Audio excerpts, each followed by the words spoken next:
Amber Ashes by G. M. Blackjack. Chapter 12. Doors Open. Rainbow stared intently at the elevator door. She couldn't see through it, which was both good and bad.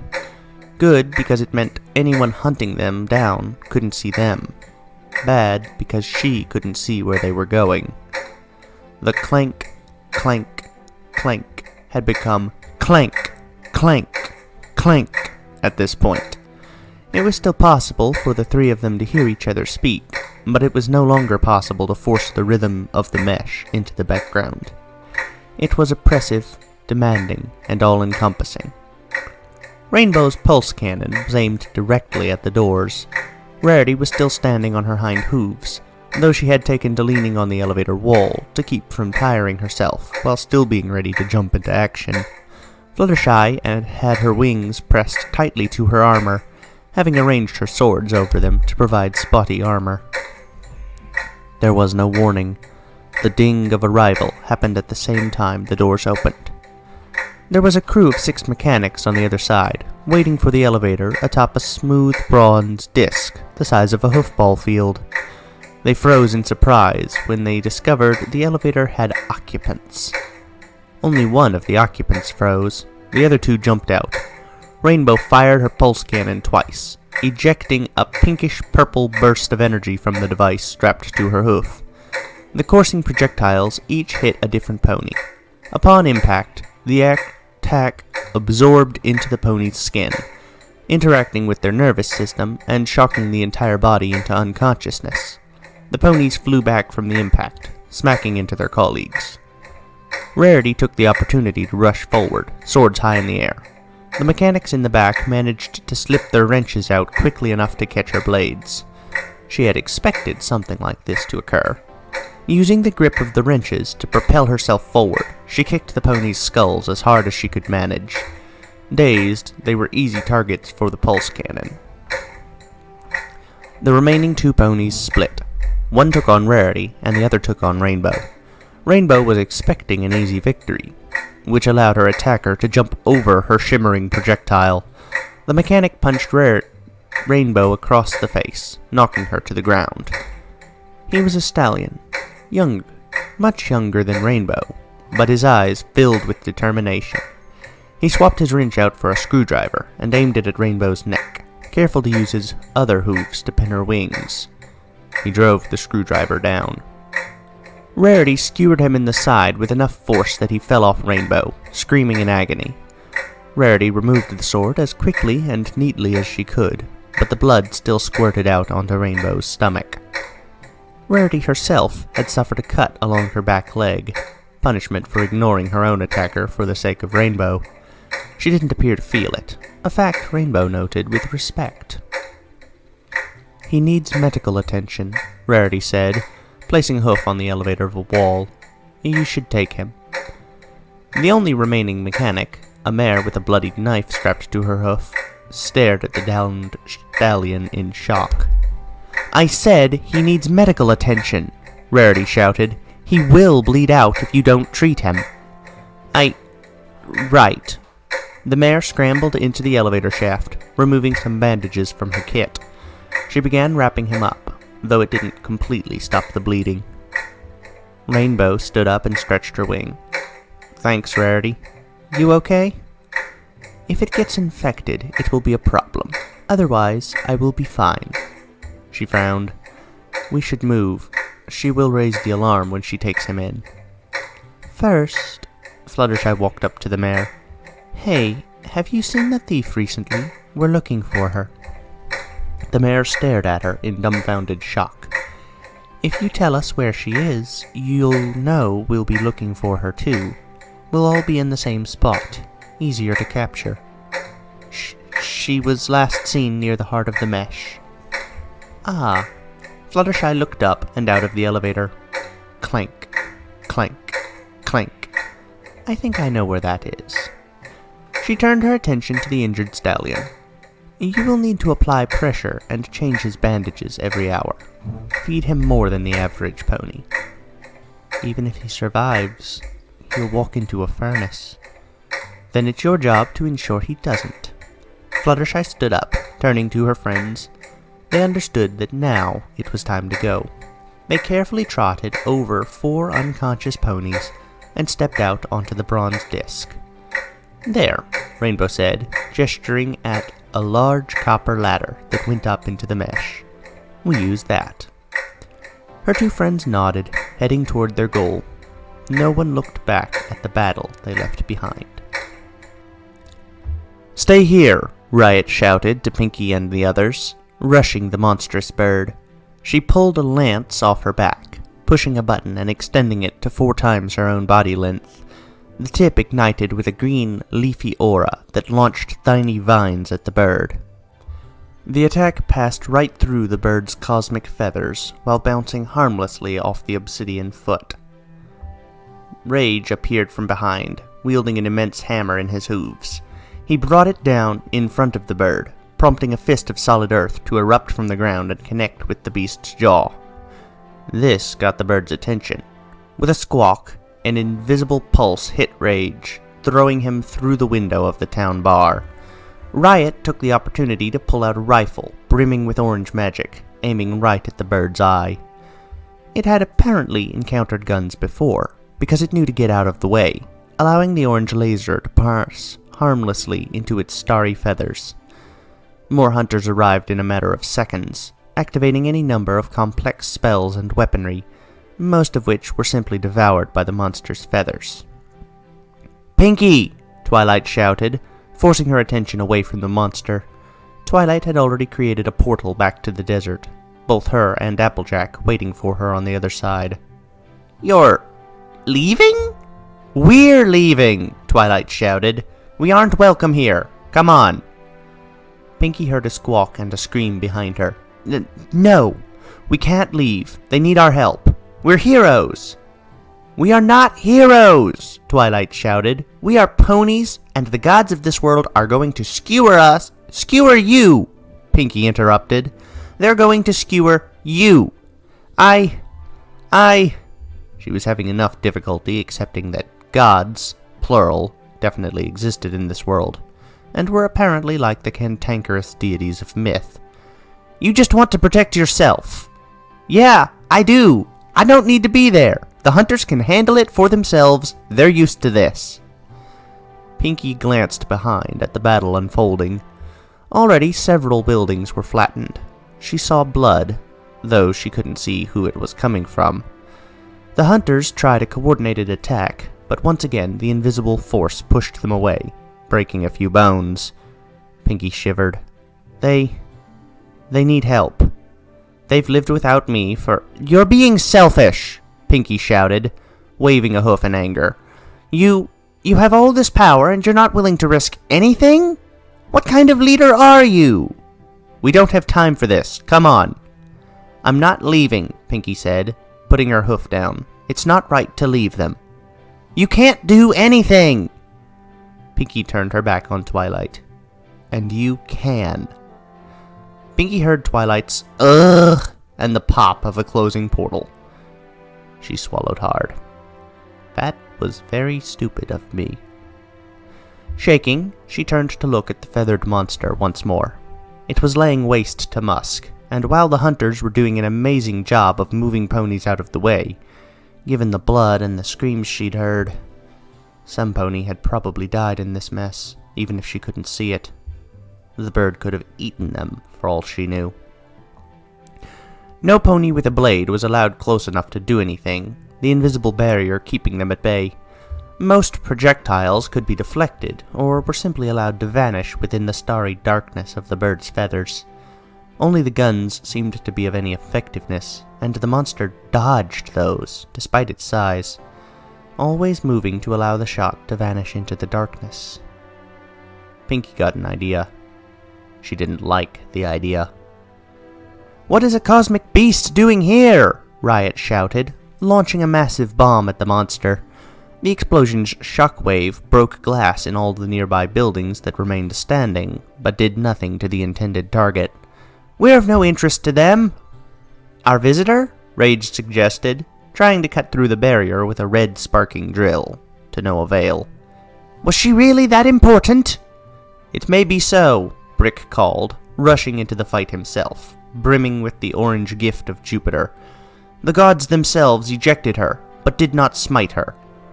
He shoved a hoof forward, summoning an ethereal fist.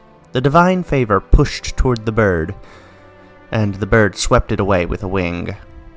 Pinky gulped. They weren't having much luck. She forced herself to do something. With a whimper, she pulled a red gun off the wall of Fluttershy's shop. She stood on her hind legs, using the wall of the shop for support. It wasn't difficult to arm the weapon. She located the safety, the scope, and the trigger with ease. She put the scope to her eye and pointed right at the beast's burning eye. Pinky whispered a prayer, one that no doubt confused the gods of this world, for it was not directed at them. After a barely whispered, "Amen," she pulled the trigger. The monster wasn't expecting anything from the pink pony that had such intense fear. A massive explosion erupted from the barrel of the gun, whipping Pinky's mane back with a heat wave. The knockback would have thrown her to the ground, had she not supported herself on the wall. A spherical rock took in the midst of the explosion, fire streaking behind it with a white heat. "This gun shoots meteors." Pinky giggled at how ridiculously over the top that was. The meteor bullet hit the monster in the eye, exploding in a shower of pink and purple flames. The beast's eye was no more, burned to nothing because of a pink mare and a meteor gun. "Take that!" Pinky shouted, holding her gun up in victory. With a squawk, the bird turned to face her, with the other eye Pinky had forgotten existed. "Oh." It flapped. The invisible force hit Pinky like a car, cracking 2 of her legs from the impact alone. Everything went blurry as she screamed in pain she couldn't comprehend. She'd never broken a bone in her life. It was so alien, the jarring, scratching, numbing pain. Her body was unsure what to make of it. Should she go into shock? Lose consciousness? Gain heightened awareness for the sake of survival? Suddenly, all that was gone. All she was aware of was the monster's beak opening to devour her. Then, purple. "I'm sorry, you're on a diet. Don't want you getting diabetes, do we?" "Twilight?" Pinky asked, confused. "Excuse me, I have to take this." Pinky felt an explosion that shook the fabric of reality, twisting her stomach. Immediately afterward, all pain and shock was gone from her body. The world snapped back into focus, for she was healed. She was riding on Twilight's back, the alicorn's immense wings flapping to keep the 2 of them airborne. All the hunters were looking at her in shock. A fair distance in front of them, there was an immense, smoldering crater. "What did you do to it?" Pinky asked, jaw hanging open. "Gave it the old Twilight special," Twilight chuckled. "Of course, it's not enough. It never is." Twilight twitched at first, but then she smiled. "Yeah, it does seem to go that way, doesn't it?" The monster rose from the crater, letting out another squawk, intended to throw Twilight away. Twilight shrugged it off with a yawn and a simple barrier spell. "Hey, Birdie. Can I call you Birdie?" "I'm calling you Birdie," Twilight smirked. "Invisible barriers just aren't flashy enough in this day and age. Let me show you how to really make a scene." With an immense flap of its wings, the birdie charged Twilight, beak open. I thought it was smarter than this. Twilight's horn shone like a star, and her eyes went white. Pinky watched in awe as several dozen interlocked circles of magic appeared in front of Twilight, cycling like a complex machine. The purple glyphs all pointed at one central point, where a sphere of energy was forming. "Right in the kisser," Twilight predicted, tossing the sphere directly into Birdie's gullet. The spell went down its throat easily, traveling within. "Have a nice day," Twilight said, waving. The spell exploded. Pinky had her doubts a regular explosion of any sort would have done anything to the cosmic beast, but this was no ordinary explosion. Whenever its flames touched a part of Birdie, that part was transformed into more explosion. Twilight's energy rippled out of the beast's body. rippling along the edges until every part went up like a Roman candle. The last thing to be consumed was its eye. It held no fear. Birdie dissipated into nothing long before it reached Twilight and Pinky, having become nothing more than warm air. "Hole in one!" Pinky shouted, raising a hoof in the air. "Yeah!" The entire town of Musk broke into applause and cheers at the spectacular defeat of the monster. Twilight smiled at all of them, waving. Pinky saw her and Brick lock eyes and nod to each other in understanding. "Can we leave now?" Twilight asked. "Yeah," Pinky said. She wrapped her hooves around Twilight's neck in what she hoped was a comforting hug. "I'm proud of you." Twilight let out a contented sigh. "You crazy, crazy mare, you." She cast the dimensional spell again, returning to the desert. She landed next to Applejack. "You have fun?" Applejack asked, noting the big smiles on their faces. "Yeah," Pinky giggled. "I'm also terrified and probably traumatized, but that was fun." She realized that, somehow, she was still holding the gun. She dropped it into the sand like it was a disease-ridden corpse. Twilight lifted the gun into the air and tossed it away. "We won't have to worry about that ever again." Thanks." She watched them. 3 ponies, 2 pegasi and a unicorn, ready for battle. She had been watching them for a while, ever since she had seen them coming. She was relatively sure the unicorn had seen her at one point, but there was no way she suspected anything. These 3. They were the key. A desert wanderer who understood much more than the others. An armored warrior who couldn't fight. And that blue Pegasus. That stupid blue Pegasus. The thief hated looking at her. She was just... With a shake of her head, the thought was dismissed before it could fully form. She couldn't afford to hesitate here. She needed to act. She needed them. With a slow, quiet breath, she dropped from her hiding spot. Her landing behind them was timed perfectly with the clank of the mesh around this area. It was so loud, ponies needed to shout to hear each other here. The source of the sound was visible. An immense piston that rose and fell with a regular rhythm, steam pouring out of it at virtually all angles. The heart of the mesh.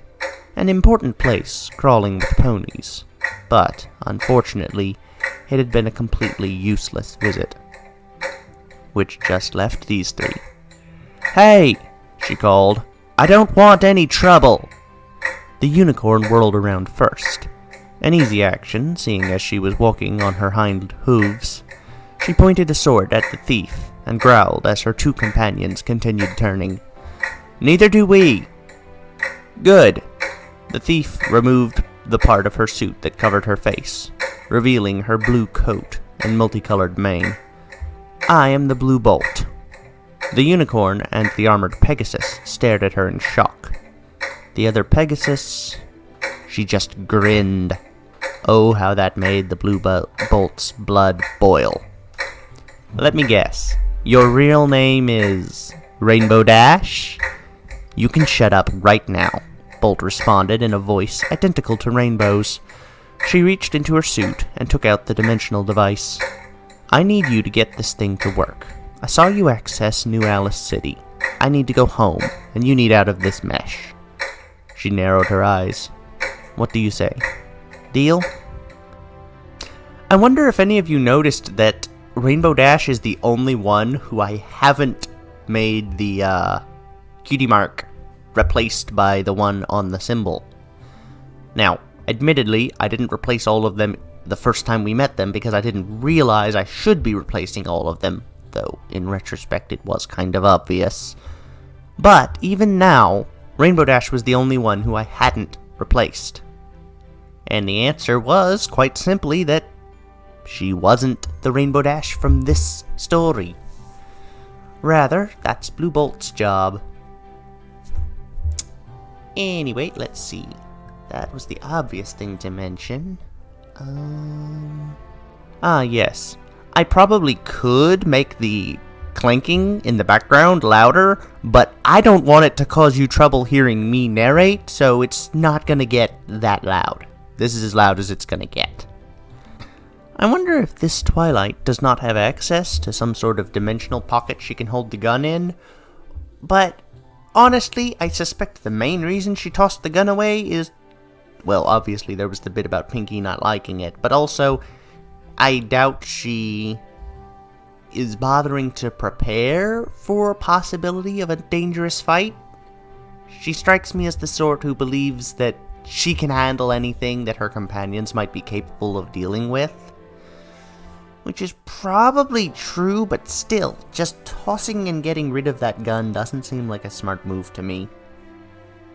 Then again, I have been known to be a little excessive about keeping up with all the ammunition that we've had access to. Maybe I'm just being paranoid. I'm referring to video games. Before anyone gets any ideas, I just play Halo and whatnot. I look forward to seeing what happens of Rainbow meeting Rainbow. I have forgotten how they interact with each other. I didn't remember Blue Bolt had a problem with Rainbow Dash. Good to know. Well, I look forward to the next chapter with you. Thanks for listening. Goodbye, everyone.